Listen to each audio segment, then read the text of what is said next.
જો આ રીલ તમને તમારા મોબાઈલમાં 27 મે પહેલાં મળી ગઈ છે તો તમે બહુ જ ભાગ્યશાળી છો, કારણ કે 27 મે આવનાર એકાદશી 3 વર્ષમાં એક વાર આવે છે। આ દિવસને અધિક માસની સૌથી શુભ પદ્મની એકાદશી કહેવામાં આવે છે અને કમલા એકાદશી કહેવામાં પણ આવે છે। એ જ કારણે એને પુરુષોત્તમ માસમાં રાણી માનવામાં આવે છે। જો આ દિવસે તમે વિધિપૂર્વક પૂજા અર્ચના કરશો તો સમજી લેજો કે તમે તમારા આખા વર્ષની એકાદશીનું પુણ્ય એક સાથે પ્રાપ્ત કરી લેશો।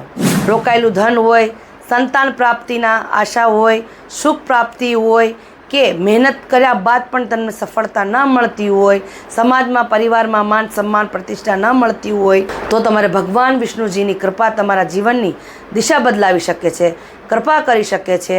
તો એના માટે તમારે 108 વાર ઓમ નમઃ નારાયણ મંત્રના જાપ કરવા જોઈએ, જેથી તમારા જીવનમાં સુખ શાંતિ આવે।